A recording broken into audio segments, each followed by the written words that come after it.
há uns anos a esta parte, no domínio da avaliação. Curiosamente, quando a Lourdes estava agora a falar, eu lembrei-me dos graus académicos e do trabalho que foi preciso fazer, e realmente, quer na minha dissertação de mestrado, quer na minha tese de doutoramento, a avaliação já lá estava, não é? Embora fossem coisas diferentes. Numa fiz uma avaliação das necessidades de professores de matemática, de professores do primeiro ciclo no domínio da matemática, no distrito de Viana do Castelo, portanto foi a minha dissertação de mestrado, e outra foi processos de resolução de problemas utilizados por alunos do primeiro ano, uma avaliação, melhor dito, dos processos de resolução de problemas utilizados por alunos do primeiro ano da universidade. Mas o que efetivamente marcou bastante a minha passagem,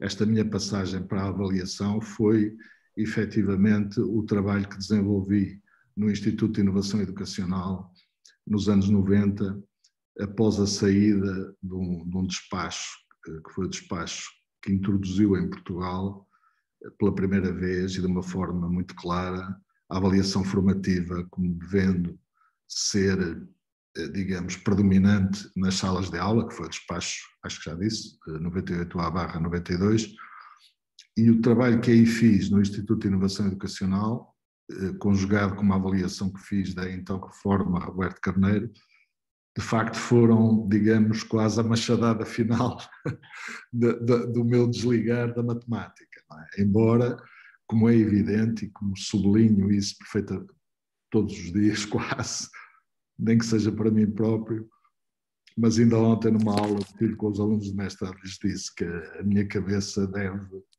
para o bem e para o mal, espero que seja mais para o bem do que para o mal, muitíssimo à matemática.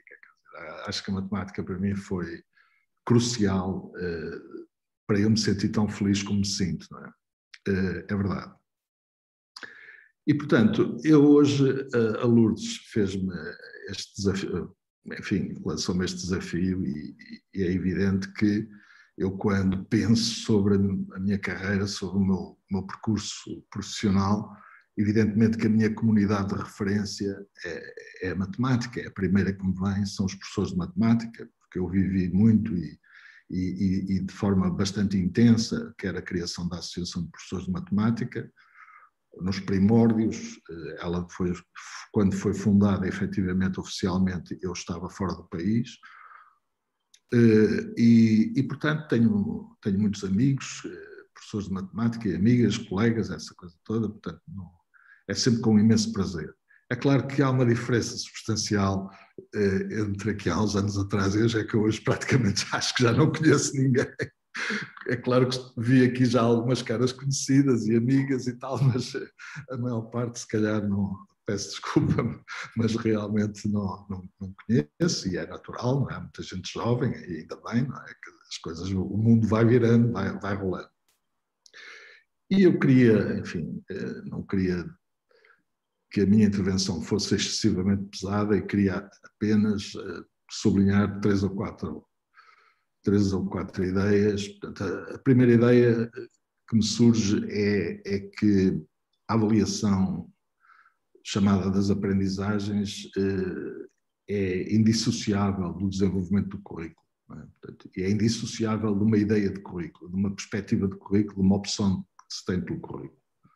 Portanto, não faz sentido pensar a avaliação desligada de uma concepção de currículo e do que é que nós queremos com aquele currículo, o que é que nós vamos fazer com ele.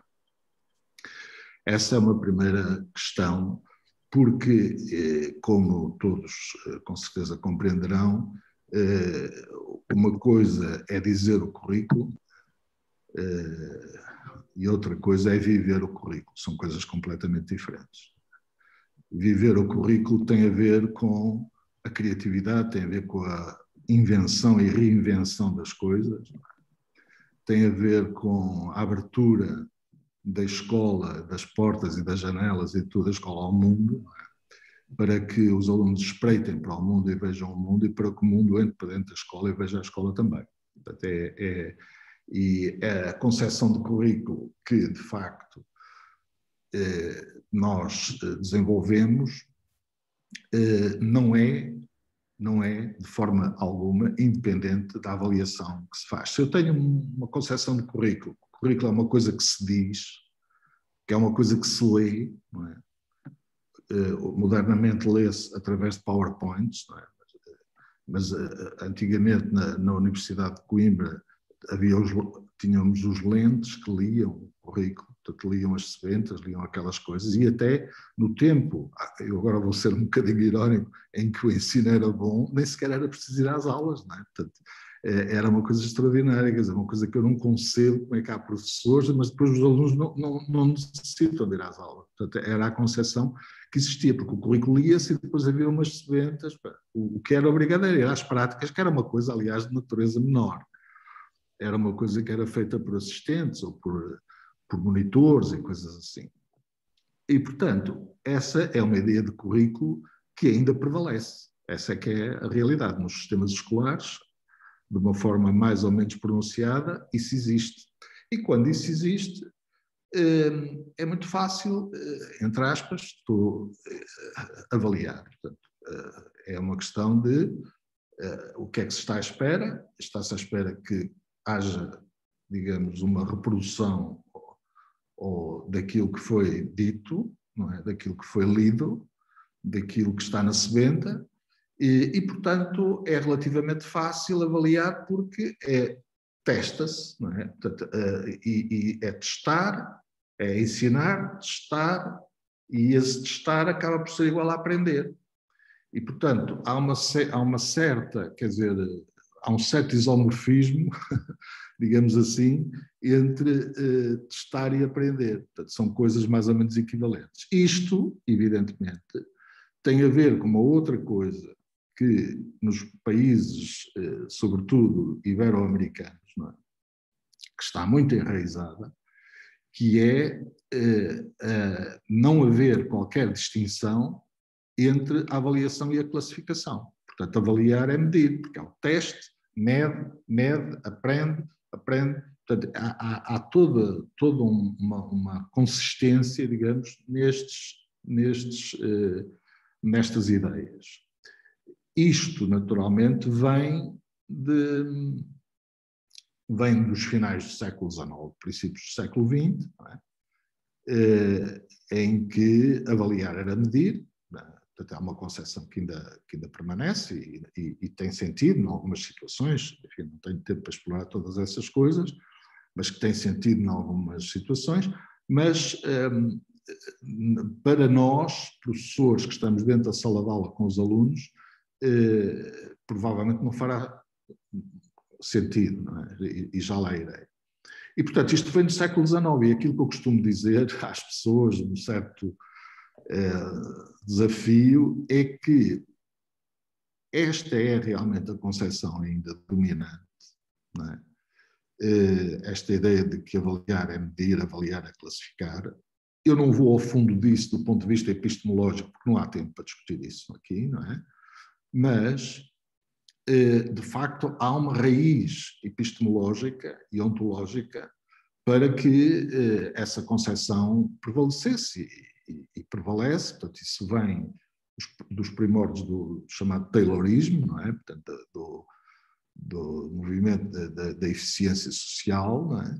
E que depois, quer dizer, as escolas acabam por ser vistas, na altura, como uma espécie de fábricas. E isto não é ironia, quer dizer, era mesmo assim que se pensava, porque está um bocado associado também à Revolução Industrial, e, portanto, as escolas eram uma espécie de fábricas que eram supostas produzir alunos com certo tipo de características.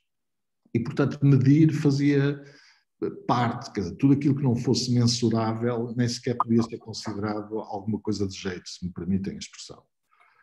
É claro que nós temos vindo a assistir a evoluções, não é? Que vão contrariando, do ponto de vista teórico, estas perspectivas, não é?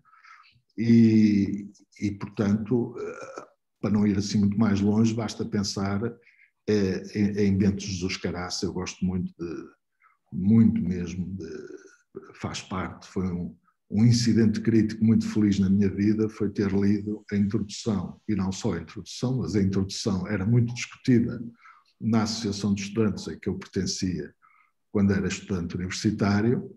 Era obrigatório discutir a introdução do Bento Jesus Caraça ao livro Conceitos Fundamentais da Matemática, em que, no fundo, o que ele lá discutia era duas atitudes em face da ciência.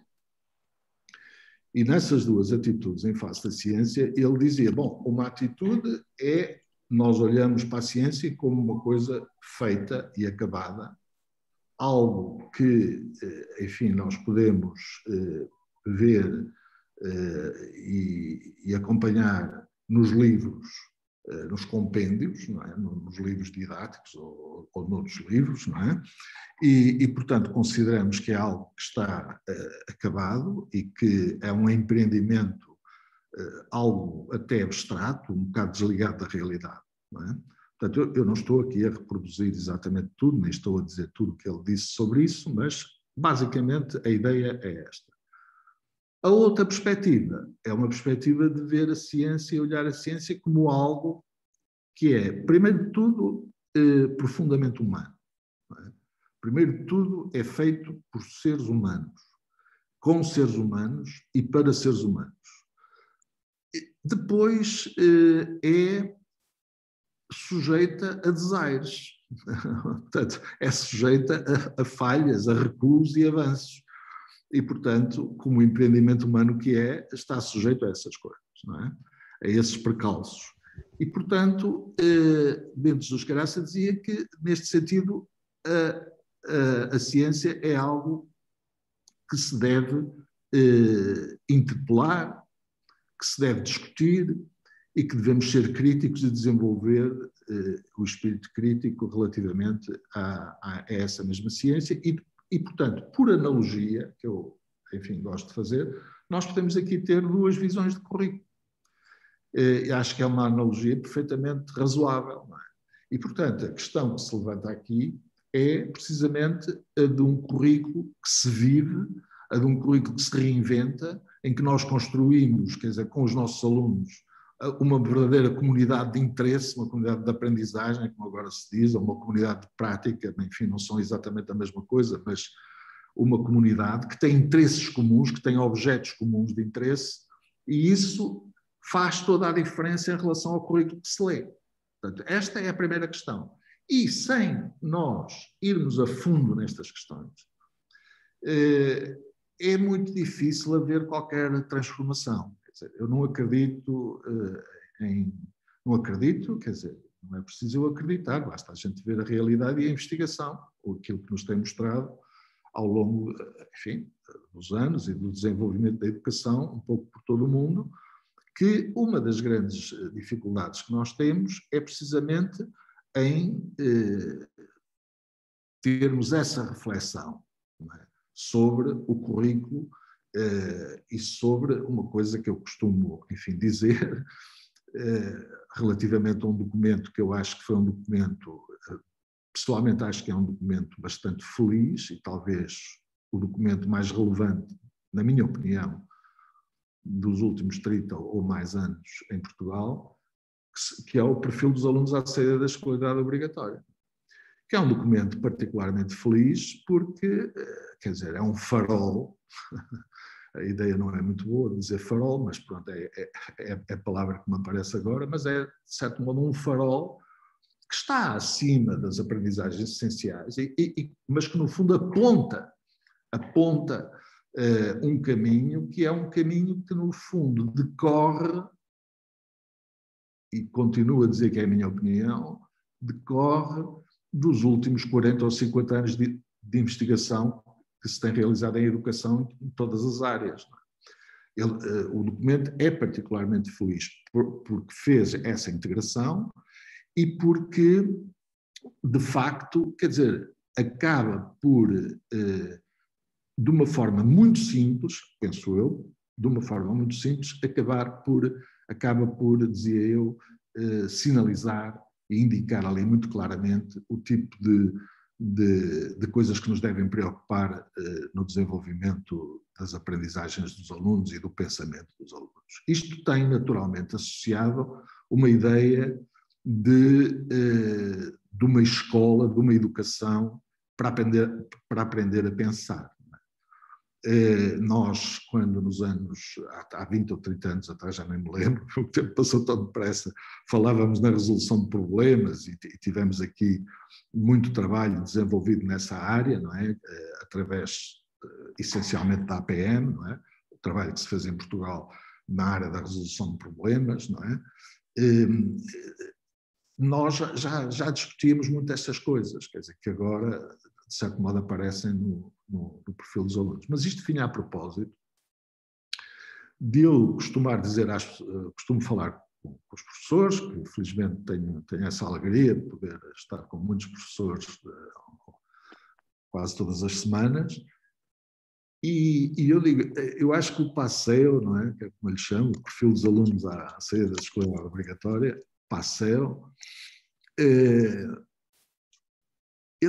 aquilo não é para ser lido, aquilo é para ser estudado, quer dizer, aquilo tem que ser estudado. Tem que ser estudado e tem que ser debatido, assim como as aprendizagens essenciais, porque é a partir daí que nós fazemos interpretações do currículo. Não é? Quer dizer, no nosso agrupamento, nós olhamos para aquilo, lemos aquilo, lemos os elementos curriculares fundamentais, não é? E daí temos uma interpretação do currículo. Quer dizer, e essa interpretação do currículo pode ser feita através da definição de um conjunto de critérios. E a partir do momento em que eu tenho um conjunto de critérios que se definem, não é, eu consigo identificar, não é, aquilo que é importante aprender e aquilo que eu vou avaliar. Não é? E quando eu sinalizo aquilo que vou avaliar, estou também a sinalizar aquilo que é importante aprender. Não é? E, portanto, se isto for, digamos, a lógica das coisas, não é? Há uma interpretação do currículo, há, digamos, um conjunto de critérios, não é? que são definidos, e há depois, nesta lógica, um conjunto de processos de recolha de informação que devem ser diversificados, não é?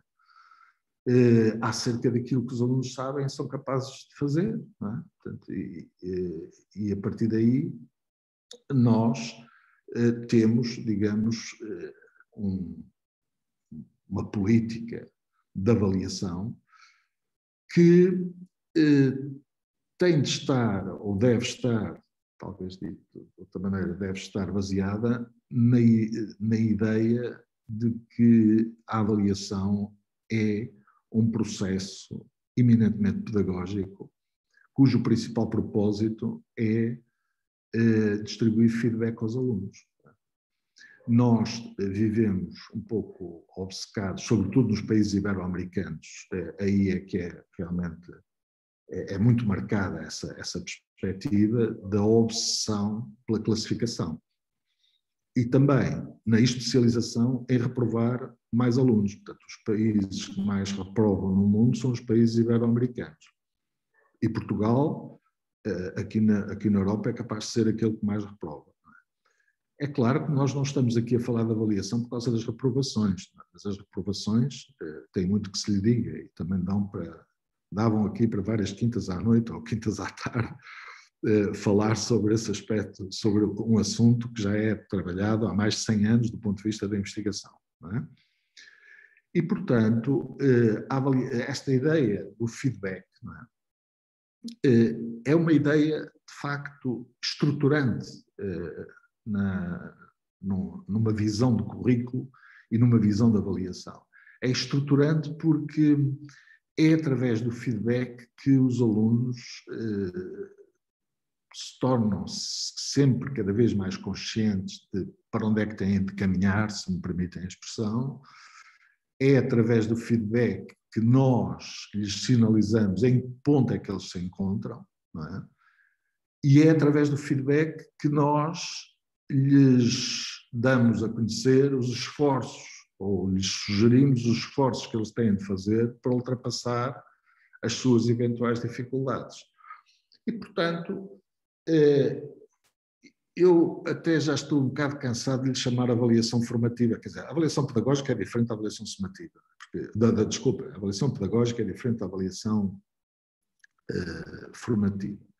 Para mim, a avaliação pedagógica contém a avaliação formativa e contém a avaliação sumativa e outras coisas. Mas o mais fundamental que eu aqui queria referir é que o feedback, não é realmente estruturante. Não é? É estruturante e não faz muito parte da nossa tradição pedagógica. Não é? A nossa tradição pedagógica não contempla muito ou contempla muito pouco o feedback. Eu lembro-me que a primeira vez que recebi um feedback digno desse nome, infelizmente não foi no meu país, foi fora do meu país, era estudante de uma universidade estrangeira, e recebi um feedback que já era um homenzinho, já tinha 20 e tal anos, e fui para a residência universitária, para o quarto, deitei-me na cama e estive quase toda a tarde a ler um feedback que o professor me tinha dado, e lia e voltava a ler, então eu nunca tinha recebido uma coisa daquelas. E já era um rapaz com barba, embora a barba fosse de outra cor, mas, quer dizer, foi um impacto incrível. E, naturalmente, os estudos que existem sobre feedback mostram isso mesmo. As pessoas, quer sejam as crianças, quer sejam os adultos, os meus estudantes de doutoramento, mestrado e tal, eu dou feedback por escrito, e eles olham muito para aquilo e aquilo, enfim, cria-se. Aquilo também, vamos lá ver, o feedback dava pano para mangas também. Evidentemente que tem de haver um certo tipo de clima que se tem de criar. Os alunos podem não ligar importância nenhuma ao feedback e podem nem sequer o utilizar. Não é? Mas, por exemplo, quando há determinados ambientes, portanto, quando o ambiente é um ambiente de avaliação com feedback, de avaliar para aprender, não é? Em que o erro pode ser aproveitado para aprender e há todo um conjunto de perspectivas e de participação e envolvimento dos alunos naquilo que estamos a fazer, não é? Quando o ambiente é desse tipo, em traços gerais, por exemplo, há investigações feitas que mostram que colocar a nota só, colocar a nota com uma coisa tipo standardizada, não é? E colocar a nota com uma apreciação pessoal. Não é? Isto num teste, por exemplo. Não é? E a diferença que há entre colocar só uma nota, quando há esse tipo de ambiente, e colocar uma nota com uma apreciação pessoal, o impacto é absolutamente dramático, no bom sentido. É dramático. Quer dizer, os alunos galvanizam-se, não é? Chegam, porque recebem um feedback que lhes diz muito e que os orienta, que os ajuda, etc. E mesmo o feedback tipo standardizado, não é? Quase tipo carinho, com 3 ou 4 frases que se escolhem para determinado tipo de situações, produz mais efeito, efeito positivo, portanto, nas aprendizagens dos alunos, do que uma nota apenas. Portanto, o feedback é absolutamente fundamental e é, digamos, uma dificuldade que nós temos. Porque há uma certa obsessão no sistema escolar, não estou a falar dos professores em termos individuais, mas no sistema escolar criou-se, digamos, esta ideia de que avaliar é classificar. Portanto, nós estamos aqui à procura, precisa de elementos para classificar. E os elementos para classificar, claro que têm de existir, não é? Porque nós temos de classificar os alunos. Mas isso não é o essencial, isso não é a avaliação. Quer dizer, a classificação, o processo que conduz à classificação, no fundo, é procurar um algoritmo que me permite determinar uma determinada classificação. Portanto, e isso é uma coisa que, num segmento de reta, que divide em 8 partes geometricamente iguais, para mim, 7/8 devia ser avaliação para dar feedback, portanto, avaliação destinada a distribuir feedback aos alunos, e 1/8, não sei, se calhar até é muito 1/8, mas eu vou, de facto, recolher informação que os alunos sabem à partida, que está muito bem definida e que é transparente, não é? E eu tenho ali algumas tarefas, não é, que os alunos resolvem, pode ser um teste, pode ser a resolução de um problema, pode ser uma apresentação, o que os professores entenderem que é mais adequado naquelas circunstâncias e que, a partir daí, eu classifico. Mas a classificação é uma coisa... Eu sou-lhes franco, há muitos anos, tive sorte, encontrei pessoas que me ensinaram, li coisas através das quais aprendi bastante. Há muitos anos que não falo em classificações com os meus alunos. Isso é uma coisa que é natural e nós falamos é da aprendizagem. Nós falamos é da aprendizagem. Eu há dias escrevi aí uma coisa para um projeto em que estou envolvido, que fui recuperar ao Sebastião da Gama, que ele é muito responsável por ser professor, o Sebastião da Gama. Eu andava em engenharia e depois o Sebastião da Gama deu-me uma certa volta à cabeça, li os livros dele e acabei por fazer de ir para a matemática e em vez de ser engenheiro tornei-me professor. E o Sebastião da Gama, há 70 anos atrás, ele era um jovem, ele faleceu muito, muito jovem, nem 28 anos tinha feito ainda, e ele estava na escola, que era uma escola no Chiado, que eu esqueço-me sempre o nome. Veiga Beirão. Veiga Beirão, exatamente. Obrigado. Eu também li. Como? Eu também li. Pois. E ele estava na Veiga Beirão e realmente um aluno pede aos alunos para resolverem uma tarefa e há um aluno que lhe pergunta: isto é para a nota? Ou qualquer coisa disso. Isto conta para a nota ou é para a nota? E ele disse: não, isso é para aprender. Não é? Há 70 anos. Portanto, o Bento Jesus Caraça, há 80, já nos colocava ali o dilema. E há 70, o nosso queridíssimo poeta, pedagogo e professor Sebastião da Gama já fazia bem a distinção entre o que era aquela obsessão pela classificação e a aprendizagem. Portanto, a aprendizagem tem de estar no centro. Essa é que é a grande preocupação. Não é? E a avaliação não é, quer dizer, tem de estar associada, não é? E tem de estar integrada, não é? Na concepção mais contemporânea que nós temos da avaliação das aprendizagens, ela tem que estar associada e integrada com o ensino e com a aprendizagem dos alunos. Não é?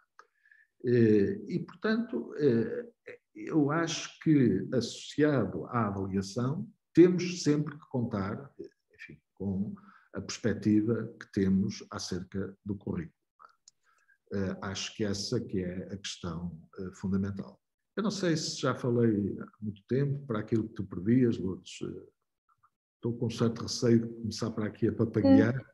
Não, estamos ainda dentro do tempo. Tens 5 minutos dentro da hora prevista, para o caso também de haver pessoas que possam querer colocar questões. Muito bem.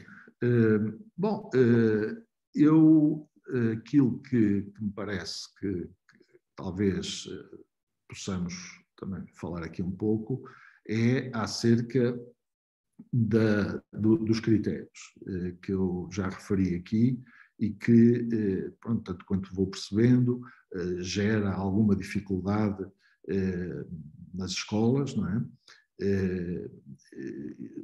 Porque não estamos muito habituados em pensar dessa forma, em organizar-nos a nossa vida pedagógica dessa forma, com base nos critérios.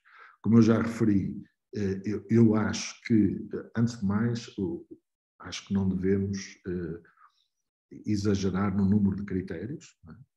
E eu acho que nós temos de ter um número de critérios que seja suscetível, acima de qualquer suspeita, digo assim, de ser compreendido por todas as pessoas, pelos professores, pelos alunos, pelos pais, pelos encarregados de educação, não é? E que, como eu disse há pouco, eles devem resultar de eles no fundo são uma construção social. Portanto, no fundo, eles acabam por materializar o melhor pensamento que existe no agrupamento, não é? Acerca de como é que vamos desenvolver o currículo. Portanto, esta ideia de critérios não é bem a ideia de critérios que havia há 30 ou 40 anos atrás. Porque, da mesma maneira que houve uma evolução no conceito de avaliação formativa, não é? Porque a avaliação formativa do tempo do Bloom, não é? Quando ele trouxe a avaliação formativa para a escola, para os sistemas escolares, a avaliação formativa não era mais do que uma avaliação sumativa à qual era dada uma utilização formativa. Ela não era formativa realmente. Porquê? Porque ela não acompanhava o processo de ensino-aprendizagem. Não é? Agora, a concepção cognitivista, no fundo, que esteve aqui na origem dessa evolução, dessa densificação do conceito de avaliação formativa, foi o cognitivismo, e a avaliação formativa realmente acaba por ser integrada, como eu já aqui falei, eu gosto de dizer mesmo a palavra integrada, no processo de ensino e aprendizagem. Não é?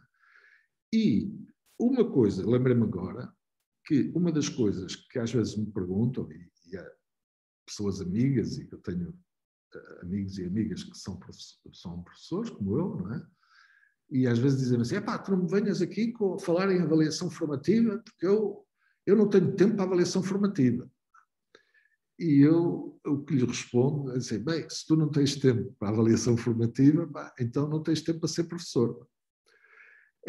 Como assim e tal? Como assim? Bom, quer dizer, é que a avaliação formativa, as pessoas, eu não sei onde é que isto é interessante, as culturas profissionais arranjam determinados discursos, mas são todas, não é só os professores, os médicos, os pedreiros, os eletricistas, tal, arranjam discursos que depois acabam por encontrar umas formulações, não é, que são tidas como verdades, portanto, e desenvolvem-se concepções que são tidas como verdades. E uma delas é que, de facto, para a avaliação formativa, as perguntas que às vezes me fazem é, então, mas quantas avaliações formativas é que nós temos de fazer?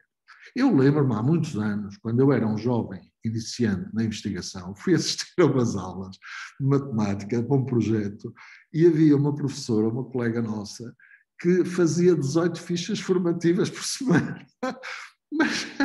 Mas depois não conseguia, coitada, não conseguia acompanhar aquilo, quer dizer, não dava feedback nenhum. E eu então dizia-lhe que aquilo era uma espécie de terapia ocupacional para manter os rapazes e as raparigas, para manter o pessoal mais ou menos.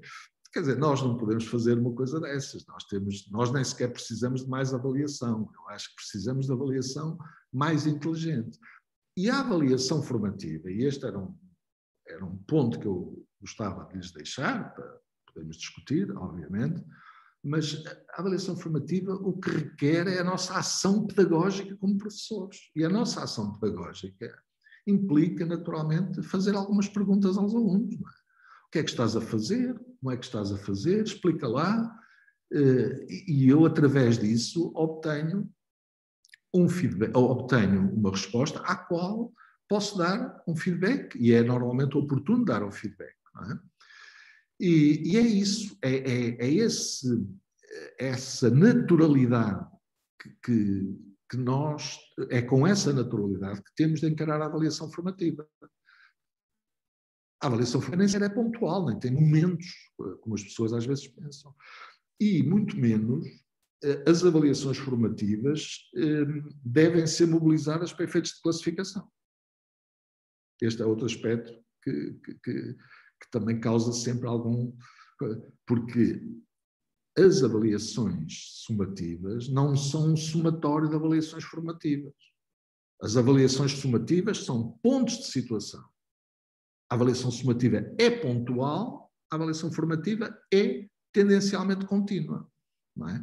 Elas podem estar mais ou menos articuladas, não é? Elas são complementares, porque ambas nos fornecem informação que é importante, só que a avaliação formativa, a informação que nos fornece é a informação do dia-a-dia, que pode até dizer respeito a coisas de há 3 anos atrás, em termos de conteúdos, se quiserem.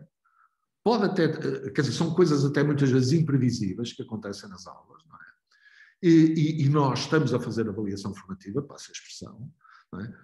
E a avaliação sumativa está mais indexada, passa esta expressão um bocado estranha, mais indexada aos objetivos de aprendizagem dos alunos e está muito orientada, não é, para recolher informação relativamente à consecução ou não desses objetivos.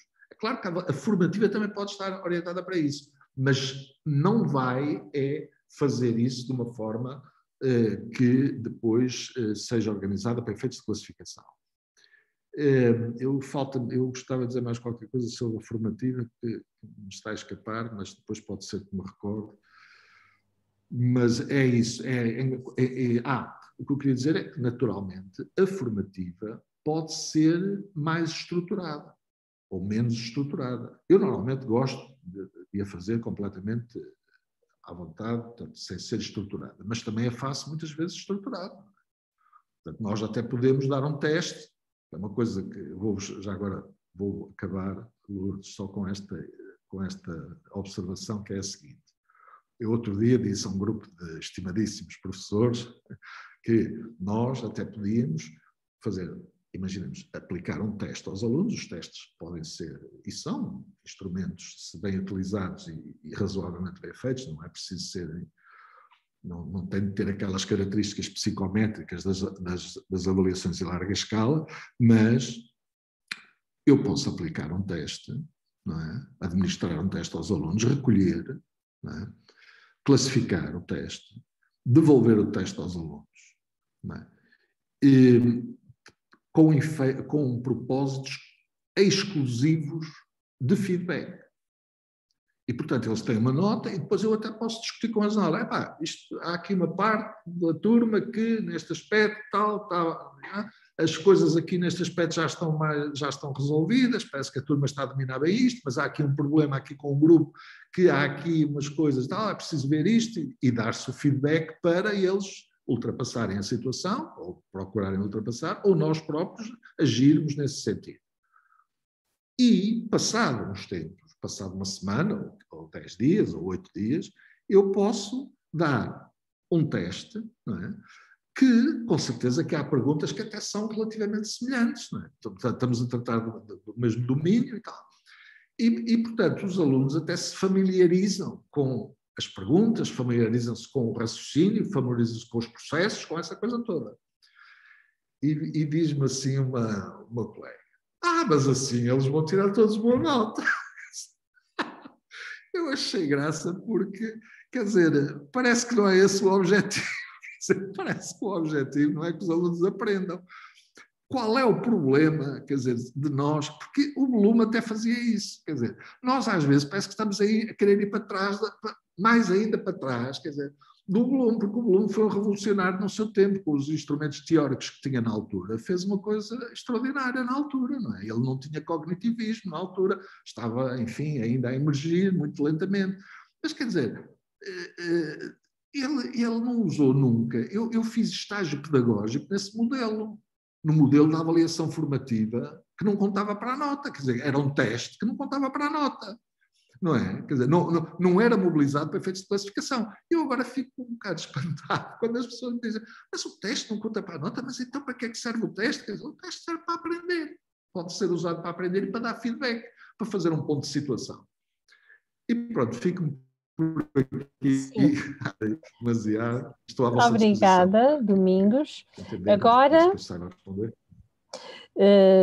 no bate-papo, podem colocar questões rápidas, podem também pedir a palavra e ter uma intervenção também rápida, enquanto preparam as vossas questões. Eu gostava só de retomar a apresentação do Domingos e referir duas coisas que certamente com a matemática e com o humanismo que bebeu em muitas fontes.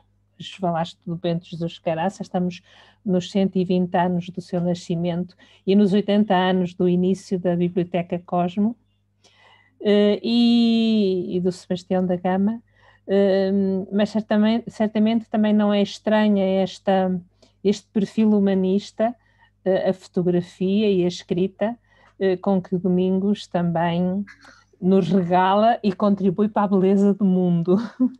Muito obrigada. E queria fazer uma correção, claro que não foi no Departamento de Educação da Faculdade de Ciências, mas foi no IIE, que eu pela primeira vez tive contacto com trabalhos contigo, sim, no Instituto de Inovação Educacional, na época. Bom, estamos preparados para questões. Eu vou tentar ver se alguém está a pedir a palavra. Podem pedir a palavra da forma como vos for mais prático. Há aqui nas reações uma opção que é pedir a palavra. Podem pedi-la no bate-papo, podem colocar as questões no bate-papo, ou podem, sei lá, levantar a mão, se eu conseguir ver, no meio de 99 pessoas que estão neste momento na sala.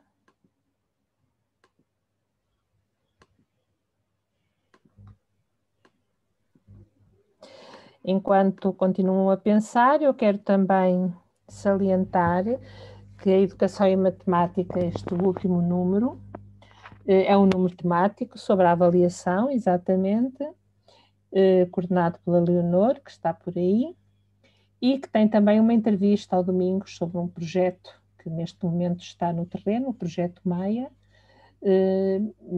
Podem encontrá-lo na revista neste último número.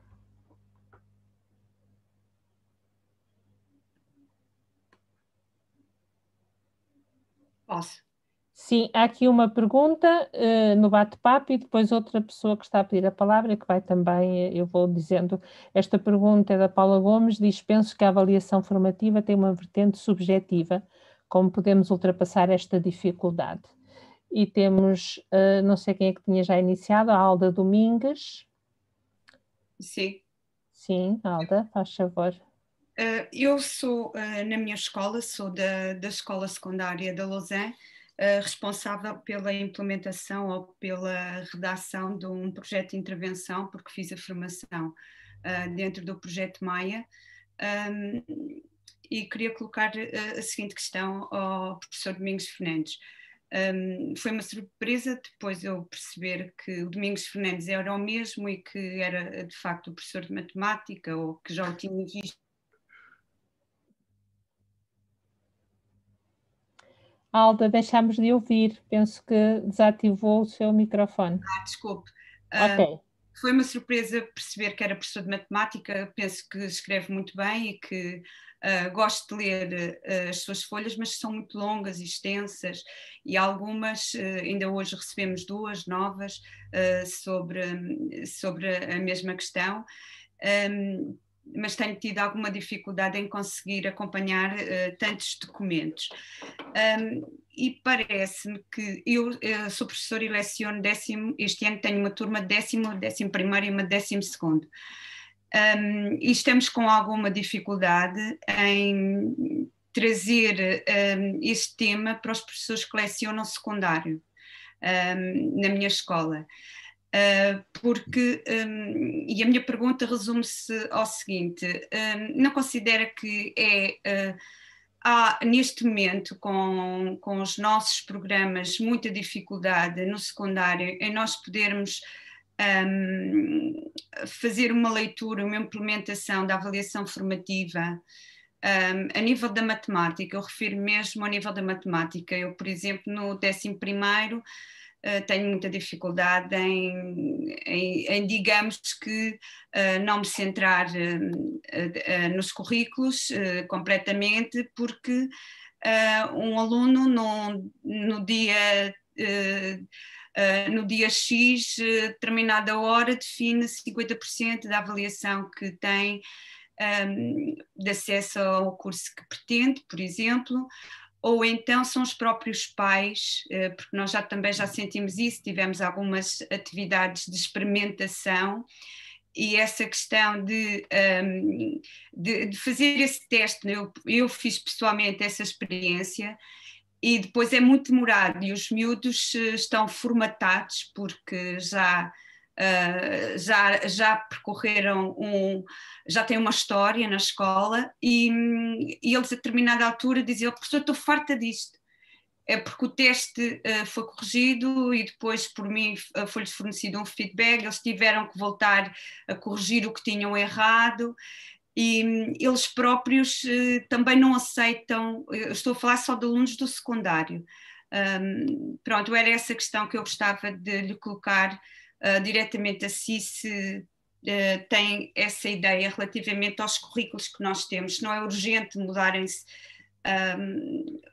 para currículos pelo menos mais curtos. Obrigada. Nada. Obrigada, Alda. O Mauro também tem a mão levantada. Boa noite. Portanto, gostava de dar os parabéns ao professor Domingos Fernandes. Gostei muito da sua apresentação, não o conhecia, e gostei muito primeiro, como professor, é das poucas vezes que ouço também dizer que o professor gosta de dar boas notas. Eu, para mim, enquanto professor, aquilo que eu mais gosto é de dar boas notas a todos, e fico feliz é quando posso dar as melhores notas possíveis a todos os alunos. E muitas vezes, de facto, esse discurso não acontece. Muitos professores que, de facto, se derem boas notas a todos, parece que não é bom. Eu acho que, de facto, é bom e significa que estamos com sucesso, que os alunos aprendam. E, portanto, esse aspecto acho que é muito importante e que, na verdade, devemos primar por isso, enquanto professores. O nosso sucesso é quando eles realmente tiram boas notas. Depois gostei de ouvir muito aqui falar no feedback. O feedback é realmente importante, eu também concordo com isso. E quando tivemos nas sessões assíncronas no ano passado, e provavelmente este ano talvez menos, um dos grandes problemas é que, de facto, os alunos tinham muitos trabalhos para fazer, mas como era evidente que os trabalhos eram tantos que os professores não podiam dar feedback, não conseguiam dar feedback, e por isso é que, de facto, pelos métodos tradicionais, os professores no ano passado muitas das vezes estavam completamente esgotados com a quantidade enorme de trabalhos que tinham dado aos alunos e não conseguiam depois, muitas vezes, dar feedback. E eu até iria um bocadinho mais além do feedback. Portanto, eu penso que o feedback é importante para o aluno perceber em qual situação é que está, de uma forma contínua, e por isso é que nós, na plataforma Milage, acabamos por dar sempre feedback imediato aos alunos, libertando o professor até dessa tarefa de ter que dar feedback. Mas acho que é mais importante também, e isso tem-se notado, nós temos sentido muito isso, é que, além do feedback, é mostrar o que é que o aluno tem que fazer para melhorar. E numa forma tradicional isso às vezes não é fácil, e portanto nós na plataforma Milage implementámos um processo em que o aluno ele próprio é que se autoavalia e tem esse feedback imediato, mas vê logo o que é que ele está a fazer, portanto menos bem, e o que é que ele tem que fazer para melhorar de várias formas. E portanto a questão do feedback acho muito importante, mas acho que se deve até ir um bocadinho mais além, se mostrar o caminho para ele depois poder perceber o que é que tem que fazer para melhorar e progredir. E portanto, muito obrigado, gostei bastante. Obrigada, Mauro. Obrigada. No bate-papo temos, para além da questão da Paula Gomes, que falava da vertente subjetiva na avaliação formativa e como ultrapassar esta dificuldade, a Graça Mota diz, não contribuindo à avaliação formativa para a classificação, podemos obter essa classificação num teste, num único momento? Inês Oliveira, implementei uma tarefa no âmbito da coavaliação em 4 fases. Será adequado na 4ª versão recolher e classificar o trabalho desenvolvido? O Helder Martins, como avaliar em tempos muitas de pandemia? Perguntas, pá. Eu não consigo... Olha, as do bate-papo estão escritas. Pois, se não te importas, eu respondi àquelas que foram... Não sei, não me leves a mal. Mas faz uma seleção. Senão claro, sim, é porque senhor. há aqui perguntas muito sim, importantes. Sim, e depois voltamos ao bate-papo. Ok. Pode ser? Então vá, exatamente. A primeira tem a ver com a subjetividade da avaliação formativa. Eu não sei se a colega que formulou esta questão pressupõe que a avaliação sumativa é que é objetiva. É que nem uma nem a outra são objetivas. A avaliação é por natureza subjetiva. Isso não há... Isso é da própria natureza da avaliação. Quer dizer, se formos aos fundamentos da avaliação, não é? Nós lidamos, quando avaliamos, nós lidamos com coisas objetivas. Mas quer dizer, nós, quando formulamos um juízo acerca da qualidade de um determinado objeto, que neste caso são as aprendizagens dos alunos, nós transportamos uma carga subjetiva muito significativa. Isso não há já aí a menor dúvida sobre isso. Quer dizer, isso está muito esclarecido na literatura e, portanto, porque isso corresponde, digamos, a uma das coisas a concepções que nós aprendemos uns com os outros, não é? De que a avaliação é objetiva e que está acima de qualquer suspeita. Isso não é assim. Quer dizer, isso A avaliação, nós cometemos sempre um erro mais ou menos significativo quando avaliamos. Quer dizer, uma das formas que temos para reduzir a avaliação tem de ser rigorosa. Não é? E pelo facto de ser subjetiva, não quer dizer que não seja rigorosa. Há meios e temos procedimentos que ajudam a tornar a avaliação mais rigorosa. Dito de outra maneira, eu quero fazer uma fotografia tão nítida quanto possível de uma dada realidade, que neste caso são as aprendizagens dos alunos, aquilo que eles sabem, são capazes de fazer. E para que essa fotografia seja o mais nítida possível, uma coisa básica é não olhar só da mesma janela para as aprendizagens dos alunos. O que é que isto significa? Significa diversificar os processos de recolha de informação. Porque é isto que a ciência nos diz. Quer dizer, nós temos aqui, naturalmente, todo o direito. Há aqui uma coisa que é a nossa experiência, que é respeitável e temos que a respeitar e que nos traz coisas muito importantes. Mas nós não podemos contrapor a nossa experiência, que é muito valiosa e que deve ser muito respeitada por todos, até por nós próprios, mas não podemos pôr isso contra a ciência e contra o desenvolvimento do conhecimento. E o que está na base, porque às vezes há pessoas que dizem assim, isto são modas, lá vêm estes tipos com as modas da diversificação dos processos, nós não temos mais nada que fazer, ele se desse aulas e tal, eu ouço estas coisas. Não é? Eu dou aulas, ainda ontem estive a dar 4 horas de aulas à noite, não é? E tenho alunos e tenho de os classificar, mas eu estou preocupado acima de tudo com as aprendizagens deles. E, portanto, quer dizer, a avaliação sumativa e a avaliação formativa, não é? São de natureza subjetiva, porque eu perdi-me aqui um bocado, estava aqui numa linha de raciocínio e perdi-me um pouco, mas talvez retome. Mas é assim, por natureza, já me lembrei, a diversificação não é uma moda. A diversificação está ancorada numa teoria, que é a teoria das múltiplas inteligências das pessoas, que é uma teoria que está perfeitamente reconhecida em todo o mundo, de um indivíduo chamado Howard Gardner, que diz que os seres humanos, nós, temos múltiplas inteligências. Há pessoas que têm uma inteligência lógico-matemática muito mais desenvolvida, por exemplo, que a inteligência linguística, ou que a inteligência kinestésica, ou que a inteligência emocional, ou que a inteligência espacial. Portanto, nós temos 6 ou 7 inteligências que foram identificadas por Gardner. E, portanto, o que é que isto leva? Leva a que, por exemplo, só um mero exemplo, há vários exemplos, mas um mero exemplo é que eu posso estar a tentar resolver um teste e eu não percebo aquilo que me está a ser perguntado. E o que a investigação mostra, porque nós somos professores, meus queridos amigos e queridas amigas, nós somos professores, somos pessoas da ciência e do conhecimento. E, portanto, não podemos, negar o conhecimento que tem sido construído, não é? E, portanto, o que acontece é que chega a ser de 30% o número de alunos que não responde a questões porque não as compreende. Isto é o que a investigação diz. E nós, à partida, somos pessoas do conhecimento e da ciência e da investigação.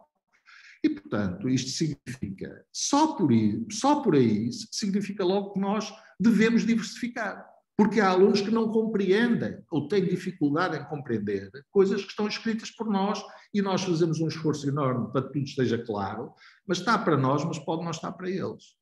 Portanto, esta é uma questão que, enfim, acabei por referir a propósito da subjetividade. Portanto, a subjetividade está inerente a qualquer processo de avaliação. É inerente a qualquer processo de avaliação. E não temos, quer dizer, temos que o admitir. Não é os números. Há pessoas que dizem assim, a avaliação formativa não tem números, é subjetiva. E a avaliação sumativa é que tem números e é objetiva. Isto não está escrito em lado nenhum. Não está escrito em lado nenhum. Não há investigador nenhum no mundo credível da avaliação, não é da avaliação, é da pedagogia. Quer dizer, falemos de pedagogia, falemos...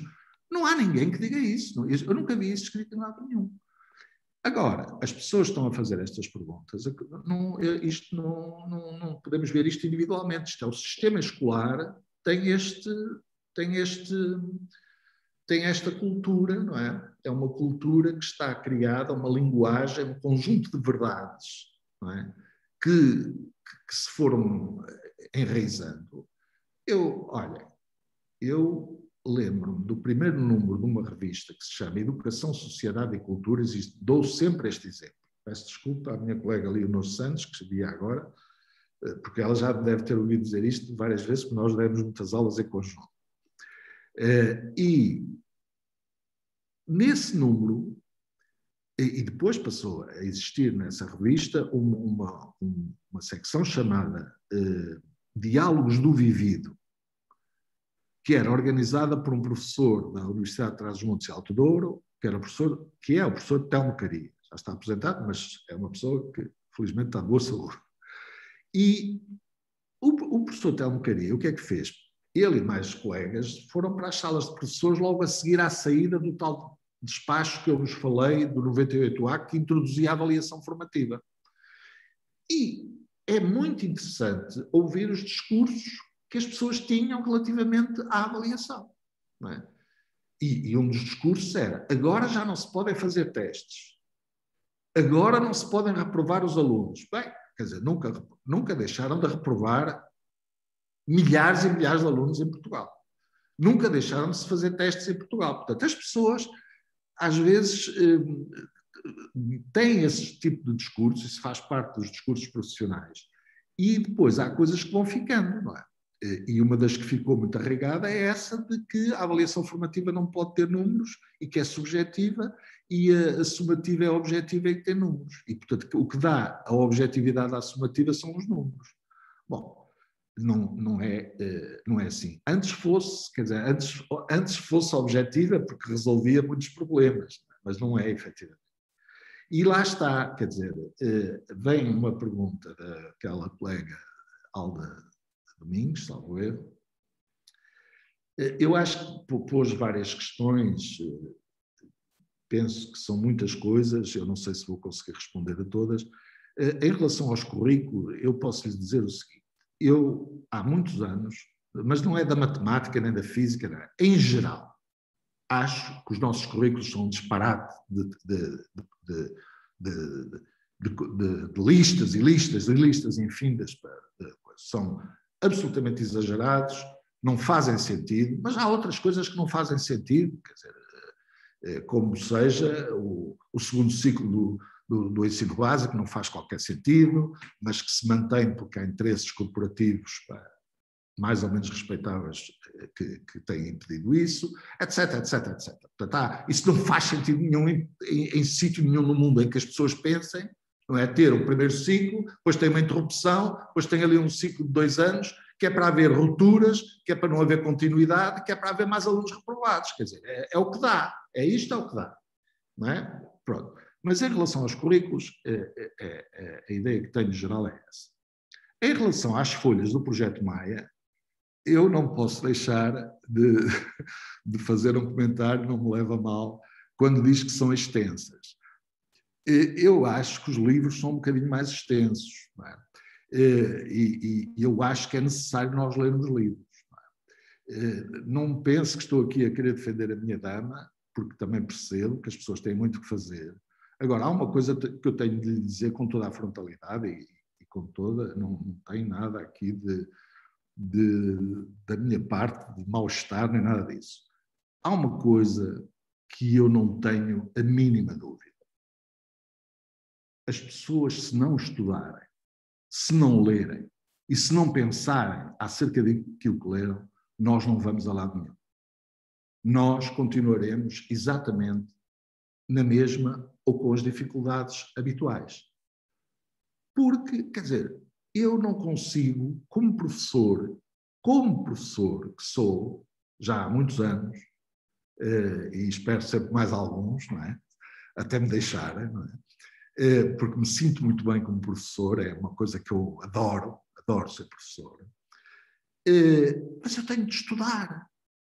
eu tenho de estudar, não há praticamente semana nenhuma que eu não tenha de estudar, quer dizer, não tenho outra hipótese, e que tenho que pensar sobre aquilo que estudo, quer dizer, porque senão, que professor é que vou ser eu? Não é? Eu não tenho outra hipótese. E, portanto, se nós queremos fazer alguma modificação pedagógica, alguma interpretação, se calhar, mais século XXI e menos século XIX do currículo, e aí inclui a avaliação pedagógica, inclui a aprendizagem, inclui o ensino, inclui a classificação, etc. Se eu quero fazer isso, eu tenho de ler. Isto não pode ser na base do Domingos Fernandes ou outra pessoa qualquer. Vai falar para um grupo de professores, 30 professores, faz uns PowerPoints muito giros, as pessoas saem todas muito contentes, dizem, ele falava muito bem, ou falava muito mal, ou isto, ou aquilo, ou aquilo outro, gostei muito, e não sei o quê, e fica tudo na mesma. O processo que nós estamos aqui é um processo em que queremos melhorar as aprendizagens dos alunos, porque é uma luta que não é de agora, é uma luta que tem muito tempo. Mas no nosso país em particular, essa luta tem de ser, eu travo-a há muitos anos, a Leonor Santos trava há muitos anos, e a Lourdes e muitos outros que eu conheço há dezenas de anos, que travam essa luta, não é? E, portanto, isso, sem estudo e sem reflexão, nós não temos hipótese. Portanto, eu gostava e é desse princípio que eu parto. E o princípio, porque repara, não foi o seu caso, de maneira nenhuma. Mas às vezes, quer dizer, há uma certa tendência para criticar tal, porque se faz, é porque se faz. Se não se faz, é porque não se faz. Não temos materiais. Há materiais, são demais, não temos tempo. Bom, há uma insatisfação, parece que permanente. E nós temos que aprender a lidar com isso. Quer dizer, porque é evidente que eu sou responsável e serei responsável por quanto mais folhas saírem, desde que façam sentido, melhor. Não é? Que as pessoas não são obrigadas a lê-las. As pessoas podem não as ler. Podem lê-las só nos fins de semana, ou quando tiverem tempo, ou nas férias, não sei, não faço ideia. Mas eu acho que a questão do estudo e da reflexão, para mim, não é possível alterar. Quer dizer, nós não podemos fazer alterações de fundo em qualquer área social, não é só na educação. Com esta coisa da conversa. Isto de conversa, quer dizer, não dá. Nós temos de ter escolas, agrupamentos mais inteligentes.